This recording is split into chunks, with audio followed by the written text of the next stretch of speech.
Esse é o palco de vocês aí, fica à vontade vocês dois aí, boa apresentação. Obrigado. E obrigado por ter aceito participar, agradeço o pessoal da ZUP, o pessoal da SIT aí, de ter liberado vocês para estarem aqui com a gente. Muito Maravilha. grato. Bom, legal. Pessoal, boa noite a todos. Arthur, mais uma vez aí, obrigado pelo convite. É um prazer imenso estar participando aqui da segunda edição do evento, né, Conectando Você ao Mundo. Como você bem já mencionou, ano passado eu estive aqui falando um pouquinho da CT, falando um pouquinho de como é a vida de um programador. Participei também esse ano, tive o prazer de participar também do Instagram aí com você. E agora de volta aqui, né, para falar mais um pouquinho dessa carreira que eu gosto bastante, dessa área de tecnologia, e realmente é um prazer poder participar aqui novamente dessa segunda edição. E hoje também eu trouxe um amigo aí, para você ver que nessa área de tecnologia a gente tem bastante amigos, inclusive de outras empresas, que vai falar um pouquinho daqui a pouco também com vocês aí, meu amigo Evandro, que também é da empresa ZUP, né? Então, a gente vai estar comentando um pouquinho com vocês hoje sobre o intuito dessa palestra, que hoje não é falar de código de programação, que nós fizemos no ano passado, que nem eu fiz no ano passado, mas é contar um pouquinho para vocês das diferentes carreiras que existem na área da tecnologia, né?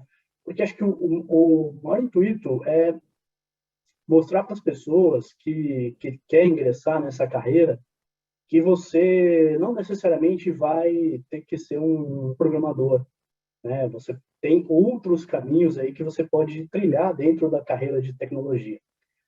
Tecnologia, na verdade, eu sempre brinco, né? Eu gosto muito de fazer comparação com medicina, talvez por gostar bastante também da área, mas eu falo que, assim como um médico, né, não necessariamente ele vai ser um clínico geral, você tem dentro da medicina, você tem diversas áreas, né? Um médico ele pode ser um otorrinolaringologista, ele pode ser um ginecologista, ele pode ser um esteticista, enfim, você tem N áreas aí dentro da medicina. A área da informática talvez não tenha tantas assim, né?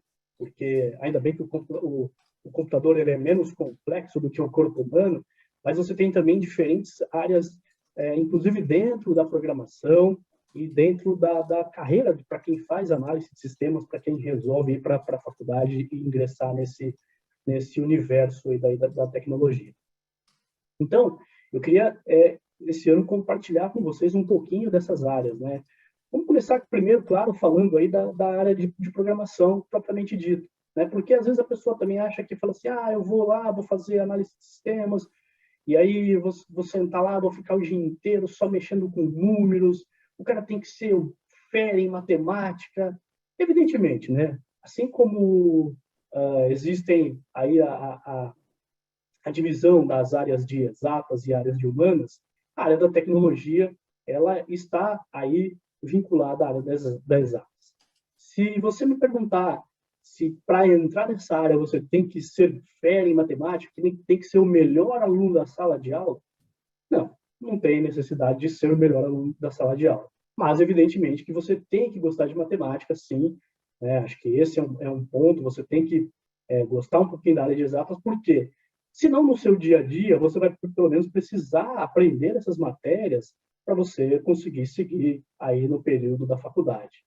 Né? Então, você vai sim ter que aprender um pouco de cálculo, você vai ter que sim, lidar com algumas coisas que, para quem não gosta de exatas, talvez seja um pouquinho perturbador, vamos dizer assim, mas também não é nada que você não consiga aprender. Eu acho que, como diz o evento, né, tudo é possível. Então, aprender matemática com tanta tecnologia que o Arthur tem mostrado aí na palestra, que você pode adquirir aí, né, realmente vai tornar o aprendizado de matemática e de outras áreas muito mais tranquilas.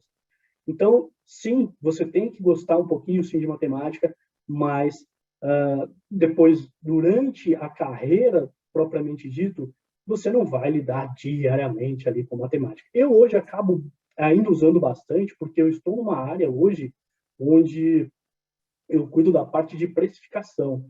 Então, se eu não souber fazer os cálculos corretos, né, o preço também vai ficar de forma errada, ou para mais ou para menos. Isso não é bom.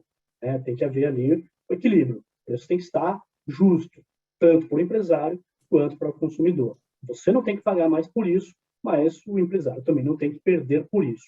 E aí sim, eu tenho essa missão e essa responsabilidade de saber os cálculos ali corretamente para depois que eu programar, né, eu identificar possíveis erros, possíveis problemas, e assim. Mas você tem, como eu disse, outras áreas ali dentro da programação. Então, você pode ser desde um programador, por exemplo, que vai cuidar da parte... aí na área da programação, a gente gosta de separar em duas áreas, né? O front-end e o back-end. Eu já vou explicar para vocês o que é isso, né? Então, o front-end, por exemplo, é aquele programador que vai cuidar mais da parte ali de visualização, né? Vamos pegar aqui o Zoom, que todo mundo está usando, né? Então, essa telinha que a gente tem aqui no Zoom, onde você tem os botões ali do chat, onde você tem os botões ali para você abrir o teu microfone, abrir tua câmera, isso seria um comparativo da pessoa de front-end, né? Ele que é o responsável por programar toda essa interface. Então, quando você pressiona ali o botão para, por exemplo, levantar a mão, para, por exemplo, abrir o chat, esse o programador que seria ali, vamos dizer assim, o responsável pelo front-end. E o back-end? O back-end é aquele cara que está lá por trás, né? Eu sou um programador back-end, eu falo que nessa área a gente quase não aparece, né? Mas a gente está ali por trás. A gente é que recebe toda essa informação. Ah, olha aí, o Jean clicou para abrir o vídeo. Será que ele tem permissão para abrir o vídeo? E aí eu vou devolver vamos dizer assim, esse questionamento ali para o front-end para saber se a pessoa tem essa permissão ou não. Se ela tem, o vídeo vai abrir. Se ela não tem, o vídeo não vai abrir. Então, assim, as duas áreas estão muito ligadas, né? Dentro da programação, você ainda pode ser um full stack, que o pessoal chama. É aquele programador que vai conseguir cuidar das duas áreas. Ele sabe tanto um pouquinho de front-end quanto um pouquinho de back-end. Então, você tem também essa possibilidade. E aí, qual outra área que você acha que o programador também está envolvido? A gente também está envolvido com os periféricos, né? E que periféricos? Por exemplo, vocês acabaram de ver ali a apresentação da Kebraille, né? Que nada mais, nada menos do que você tem ali diversos profissionais envolvidos. E quem você acha que está ali por trás, programando também tudo aquilo, ajudando a colocar as funcionalidades ali para vocês? É um programador, né? Então, dentro da área da programação, você também pode, sim, ir parar na área de dispositivos, que a gente chama, né, de programação de dispositivos. Então, você vai cuidar ali tanto da programação de impressoras, de termômetros, de equipamentos médicos e outros tipos de programação. Então, gente, o universo é bastante grande. Aí você deve estar se perguntando, bom, mas você falou para mim que dentro ali para quem faz análise de sistemas, não necessariamente eu não quero programar, eu não quero saber de código. E você disse que tinha outras áreas para apresentar.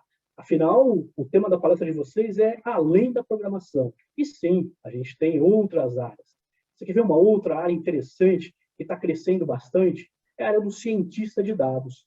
Então, o que faz o cientista de dados? O cientista de dados é aquele profissional que não necessariamente aí ele vai estar envolvido ali com o código, mas ele vai estar envolvido um pouquinho com o comportamento.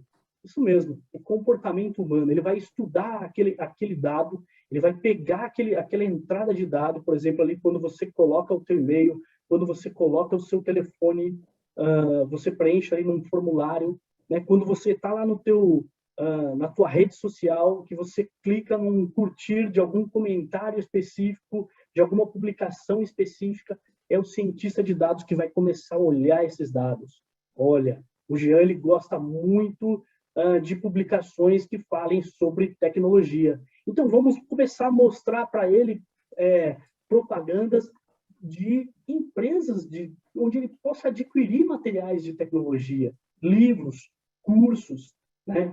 Olha, o Jean, eu estou vendo aqui que ele compra bastante roupas de academia. Então ele gosta bastante de academia, né? Vamos começar a mostrar para ele mais propaganda, vamos fazer ele se interessar mais, conhecer novos produtos, conhecer novas coisas. Então esse é o cientista de dados. Ele vai trabalhar um pouquinho ali, pegar essa informação, né? Onde as pessoas estão clicando, quanto tempo ela está ficando ali, o que ela gosta de ouvir, quem são as pessoas que estão próximas a ela, né, de alguma forma ele vai interligar toda essa informação e vai transformar isso, traduzir isso, né, no comportamento daquelas pessoas que estão próximas ou a uma região ou a um país, enfim, dependendo da amplitude dessa empresa. Então, essa é a responsabilidade do cientista de dados. Ele vai cuidar um pouquinho de traduzir essas informações, como o próprio nome diz, né, para dados, para informações que sejam relevantes para aquela empresa. Você tem também ali ainda, nessa área, né, o responsável pela segurança da informação. Então, o que esse profissional faz? A pessoa responsável pela segurança da informação, ele nada mais nada menos do que ele vai cuidar de todo o possível ataque, por exemplo, que um aplicativo possa sofrer. Por exemplo, o teu aplicativo de banco lá. Né? Então, será que é fácil alguém conseguir invadir a tua conta bancária? Quais as possíveis brechas que o seu aplicativo, por exemplo, tem que uma pessoa, né, que um hacker pode usar para invadir? Então, é essa pessoa que é responsável ali pela segurança da informação que vai cuidar desses detalhes, né? Ele vai juntamente com a equipe de programadores, com a equipe com diferentes áreas ali cuidar para que essas brechas sejam minimizadas, né? Ou ele vai estabelecer normas também. Então, por exemplo, na empresa que eu trabalho, a gente tem normas lá, né? Se eu, por exemplo, perdi meu crachá, se o meu notebook apresentou algum problema, eu tenho regras onde eu não posso usar o meu computador pessoal. Então, essas normas todas são estabelecidas ali pela equipe de segurança da informação. É ele que é o responsável por não deixar com que brechas aconteçam. Ainda dentro da área de tecnologia, você pode ser, por que não, um gestor. Né? Você pode se interessar, então você que gosta ali mais da área de estar perto, de liderar equipes, de fazer reuniões com essas equipes, né? De saber como que está esse time, de cuidar da saúde desse time, né? Saber se o seu time está entregando ali tudo dentro do prazo estabelecido, dentro do prazo acordado. Esse é a pessoa que vai cuidar dessa gestão, né? Que vai gerir tudo isso. Ele vai ser o responsável por conectar ali que o cliente, né, o prazo que foi dado pelo cliente, o projeto que o cliente contratou com o time para organizar ali, organizar as reuniões, se existe algum impedimento, né, ou, por exemplo, quando eu preciso da resposta do meu cliente por alguma dúvida que eu tenho, então, geralmente, quem vai cuidar de tentar solucionar esse bloqueio, que vai entrar em contato lá com o meu cliente, pode ser eu sim, eu tenho toda a liberdade, mas primeiramente, o ideal, né, como eu tenho esse líder ali no meu time, dessa pessoa que cuida dessa gestão, eu vou encaminhar para ele, né, para que ele tome ali, marque, né, essas reuniões, faça ali o primeiro contato. Por quê? Para que eu continue no meu foco, para que eu não perca ali o meu foco e continue programando e continue entregando ali tudo que eu preciso. Bom, gente, eu acho que, assim, tem muito mais coisas, né? Tem muitas outras áreas ainda dentro da programação. Você tem o arquiteto, né, que vai cuidar ali de toda da estrutura do sistema, ele que vai olhar, vai pensar como ligar uma ponta à outra, vai desenhar junto com a equipe. Você tem o gerente de projetos. Então, assim, olha, inúmeras possibilidades. Então, você viu que, assim, não é só sentar e programar, né? Não é só olhar para código. Você tem outras áreas envolvidas para quem está afim aí de cursar uma carreira na área da tecnologia, que são muito mais abrangentes do que simplesmente você sentar e ficar olhando para código, ficar olhando para números, né? Como eu já destaquei aqui, você tem N áreas e áreas muito interessantes, áreas que estão crescendo bastante e que, com certeza, precisa de muita gente. E as empresas que vocês encontram para trabalhar? Bom, as empresas são inúmeras empresas. Eu posso falar um pouquinho de onde eu estou, né? Que é uma empresa hoje que preza muito a questão da diversidade, é uma empresa hoje multinacional, então a nossa base é aqui na cidade de Campinas, mas nós temos escritórios em BH, nós temos escritórios no Japão, nos Estados Unidos, Portugal, enfim, espalhados por diversos lugares. E hoje também a gente tem a possibilidade do trabalho de home office. Então, não importa qual lugar do Brasil você esteja, você pode sim vir, por que não, né, a trabalhar em uma de nossas bases, sendo ali um colaborador que trabalha para a gente de home office. E aí, muitas vezes, a pessoa nos pergunta, mas eu não tenho experiência, às vezes, eu não sei inglês, o programador precisa ler inglês, o programador precisa saber inglês. Sim, acho que tudo isso é um aprendizado. Quando eu comecei, eu sabia muito pouco ou sequer sabia programar. E hoje, já estou aí há 7 anos na empresa. Então, acho que tudo vai de você encaminha o teu currículo, né? Mostra que você tem vontade. As empresas hoje estão muito na questão de, olha, eu preciso contratar, eu preciso de pessoas e eu sei que, infelizmente, as universidades não estão dando conta de tantos profissionais que essas empresas precisam. Então, elas também estão dispostas a ajudar essas faculdades, a ajudar essas universidades, onde ela contrata, onde ela ensina essas pessoas e depois essas pessoas começam a produzir e começam a trabalhar. Então, acho que assim, fica, acho que essa informação que eu considero muito importante, né? Eu acho que você não precisa ter medo, você precisa ter vontade de querer estar na área. E aí, além de todas essas carreiras, né, de todas essas possibilidades que eu falei, a gente tem um profissional que também está ali no dia a dia, lado a lado ali como programador, e que é de extrema importância, que é o tester. Mas, para falar um pouquinho mais sobre essa área, né, do que é ser um tester, e uma área que está surgindo aí, que está crescendo bastante, que também é o tester de acessibilidade, aí eu trouxe meu amigo Evandro, que tem muito mais competência do que eu, conhece muito mais dessa área do que eu, e que vai falar um pouquinho para vocês agora. Valeu, pessoal. Valeu, Janzão. Obrigado, Arthur. Obrigado aí, pessoal, por ter me convidado. Nós vamos falar um pouquinho sobre, então, teste de acessibilidade. Mas antes de tudo, como nós temos boas práticas e tudo mais, se eu deixar de fazer, melhor falando, o pessoal vai puxar minha orelha na empresa. Mas então eu vou fazer minha audiodescrição, tá? Que isso é um recurso que nós temos muito importante para a comunicação. E falando de acessibilidade, a gente tem que, como eu posso dizer assim, trazer todos os recursos possíveis para a gente poder trabalhar a empatia como um todo. Então, eu sou homem branco, de cabelo preto, estou de headphone preto também, estou com a camiseta do evento, tá? Estou no meu quarto, atrás de mim tem um violoncelo. O teste de acessibilidade, eu entrei nessa área, estou tentando, assim, compactar toda a minha história, minha carreira profissional, né? Mas aí o Gianzão, como a gente se conhece há muitos anos, a gente vem se envolvendo na área da tecnologia, e aí, trabalhando na época no Senac, e aí meu supervisor falou para mim assim, "Ô, Evandro, você manja bem no computador e tal, que você não faz um técnico de TI?" Então, eu fiz um técnico de TI, que é onde abriu bastante a minha mente e várias coisas que eu passava de dificuldade. Então, eu mergulhei na área da tecnologia para tentar achar a solução para os meus problemas, que seria a cegueira. Perdi a visão ali em 1996 e zerou em 2000. Fiz o técnico em 2010, então, de TI, com essa finalidade de resolver os meus problemas, porque eu queria software para parar o busão, um aplicativo, não sei, um dispositivo. Fiz lá o técnico de TI.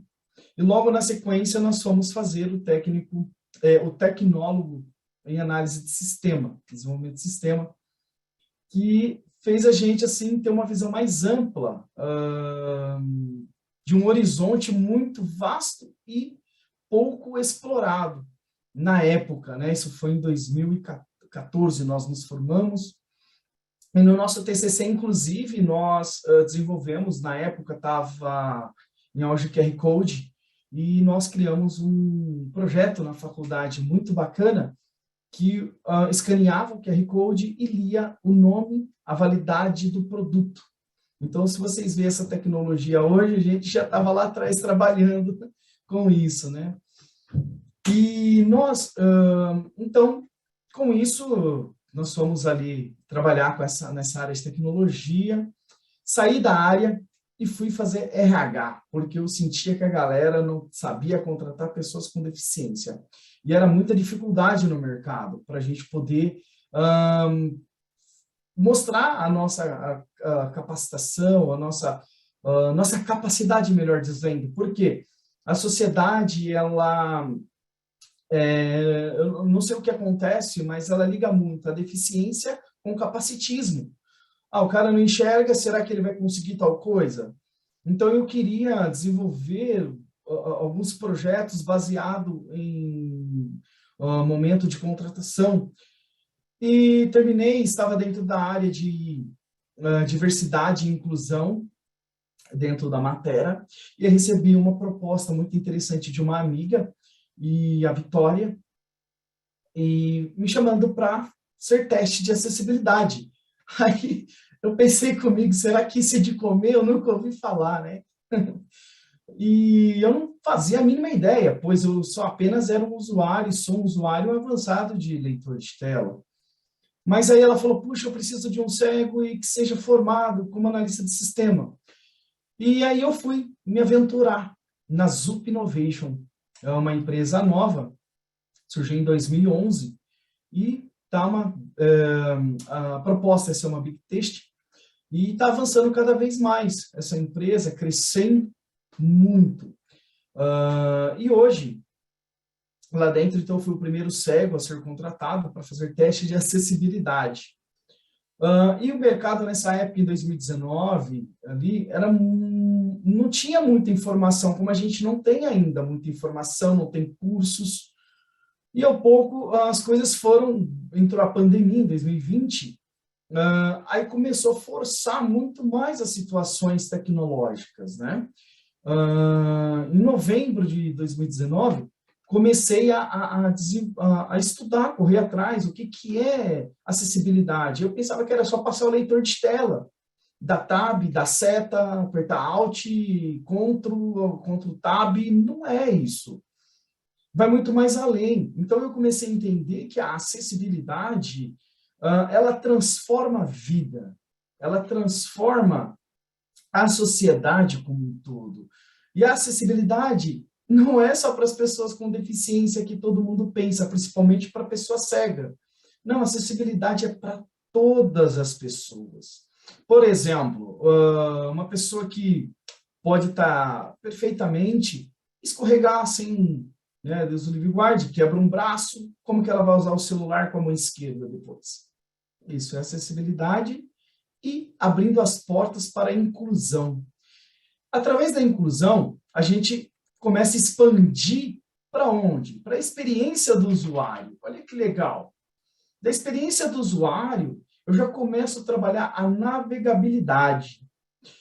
E da navegabilidade, a gente parte para tecnologias assistivas. Não adianta eu ter um site bonito, a casquinha dele está perfeitamente, sendo que a hora que a gente for usar uma linha Braille, ou a gente for usar uma lupa, ou a gente for usar um leitor de tela, ninguém consegue interagir com aquele site, né? As pessoas que têm uma determinada limitação a mais. E aí, a gente garante a acessibilidade, o teste de acessibilidade garante esses pontos e vai muito mais além. Por exemplo, pessoa dislexa, daltônico, imagina aquele botão que fala assim, clique no botão vermelho. Lascou. Clique no botão verde. Não tem interação. Então, o site ele não é perceptível, ele não é compreensível, não é operável e não é robusto. Se ele não tiver esses 4 princípios,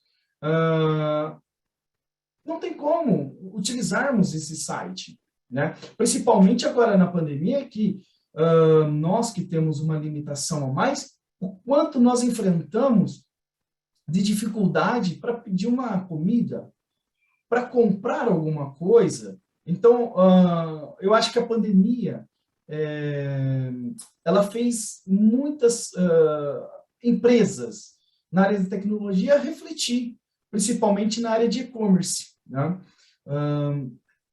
E o teste de acessibilidade, o que você tem que ter para isso, né? Nossa, o tempo passa tão rápido, né? A gente começa a conversar e é um assunto tão gostoso de se falar, de acessibilidade. E acessibilidade, a gente não se limita também só na área da tecnologia, tá? Ela vai em vários âmbitos. Por exemplo, desde um piso tátil, como colocar um piso tátil. Não é só ir lá e pregar o piso tátil no chão. Quantos piso tátil nos leva para o buraco ou nos leva para o poste, né? Por quê? A pessoa fala, é só colocar aqui para a pessoa bater bengalinha e pronto. Não, tem todo um objetivo, tem todo um propósito para aquilo. E a acessibilidade digital não é diferente. Então, para a gente poder aplicar acessibilidade digital, as empresas vão achar que é muito caro. Sim, se a gente pegar um carro andando e trocar o pneu desse carro andando, vai ser possível? Não, vai ser difícil demais. Mas se a gente pegar o projeto desde o começo e aplicar acessibilidade dentro de uma esteira, o UX-design ele tem que estar por dentro da acessibilidade. Ele já tem que desenhar, formatar isso com acessibilidade. Aí ele vai pegar na esteira e vai passar para o front-end, e o front-end tem que saber aplicar acessibilidade no código. Senão, também não adianta. E aí tem o back-end, igual o Jean citou. O back-end, ele tem ali um pouco de manipulação que pode também contribuir para a acessibilidade. Não dá tempo de entrar por detalhes. Mas aí tem quem? O QA funcional. O QA funcional, às vezes, nós entramos num site e a gente não consegue prosseguir. Mas por quê? Está com bug funcional e não de acessibilidade. E aí, às vezes, nós pegamos muitos bugs funcionais, muitos mesmo. E nós apontamos como bug funcional para que a gente consiga detectar o defeito de acessibilidade. E ali nós trabalhamos a parte de escrita, se está bem legível, a fonte para uma pessoa dislexa ler, porque dependendo da fonte, ela faz uma leitura tremida. A gente verifica como que está o vídeo, se ele tem uma boa narrativa, se está entendível, se tem legenda e tal. A gente também verifica como que estão ali o foco visível. Por quê? Baixa visão, ele, além de usar o leitor de tela, ele precisa de um foco visível na tela. E aí vem o quê? A experiência tem que ser igual, tanto para uma pessoa que não tem uma deficiência aparente, vamos dizer dessa forma, como para as pessoas que têm uma limitação. Puxa, tem que ser igual. Eu acho que a experiência, na minha a visão, ela tem que ser igual. Se o cara clica naquele botão com o mouse tranquilamente, eu tenho que acessar aquele botão com o teclado tranquilamente. Ou através da varredura pelo celular. Só que aí existe um porém. Nós, com deficiência visual, nós temos que saber usar muito bem o nosso leitor de tela, explorar totalmente o recurso. Mas eu também agrego a parcela de, como posso dizer assim, de implementação dos desenvolvedores que precisam também colocar recursos ali que quanto mais leve, mais robusto o site for, falando em questão de código, mas vamos aceitar, por exemplo, tem pessoas que usam Alexa. Você fala assim, Alexa, clica no botão comprar. Só que aí, semanticamente, é um link, não é um botão. A Alexa nunca vai achar esse botão, né? Porque ela enxerga a semântica. E quando você trabalha semântica no HTML, principalmente, ele melhora no SEO da Google, nos buscadores. Ele fica muito mais fácil. Olha a acessibilidade como nós estamos ampliando para negócio. E aí você chega para o empresário e fala assim, puxa, no Brasil nós somos aí em torno de 45 milhões de pessoas com algum tipo de deficiência, aproximadamente. Legal.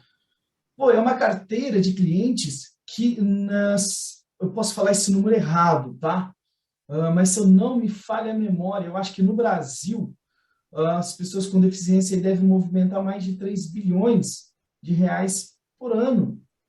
É muita grana, é um mercado muito bom, só que não sabem explorar, e quando desenvolve algum produto, às vezes esse produto ele só vem maquiado, né, para dizer que é acessível. E na verdade precisamos de algo muito mais profundo, tá? Então, assim, você chega para o empresário e fala, olha, se nós adaptarmos os seus sistemas, o seu e-commerce, e aplicar acessibilidade, olha a carteira de cliente que você vai ter a mais. Não vai ser a menos. Então, não é gasto. A gente tem que parar de ter essa visão e falar assim, é gasto. Não, não é gasto, é lucro. É lucro para ambos os lados, tanto para o empresário quanto para nós com deficiência. Que nós vamos desfrutar daquele produto, daquele serviço, sem dificuldade alguma. É muito frustrante quando entramos num sistema e não é acessível, né? Quem é que não sentiu essa frustração? E tem que instalar 1001 coisas para poder fazer com que aquilo aconteça. Bom, então vou resumir. Os pontos para que nós sejamos que é a de acessibilidade. Muito importante que você entenda de tecnologia. Muito importante que você tenha um conhecimento, como eu posso dizer assim, profundo de leitura de tela. Tenha conhecimento das diretrizes, seja EMAG, que é brasileira, tenha conhecimento da lei do nosso país, a LBI, tenha um conhecimento da WCAG profundamente e de mais outros aí. Nós vamos então ficando por aqui, espero aí outros encontros para a gente conversar mais ainda. Evandro, eu queria agradecer muito a sua participação. O Jean também, eu sei que o tempo é curto, a gente tentou aqui dividir um pouco entre todo mundo. Com certeza vai voltar, vamos ter outras oportunidades para vocês poderem vir conversar mais com o pessoal.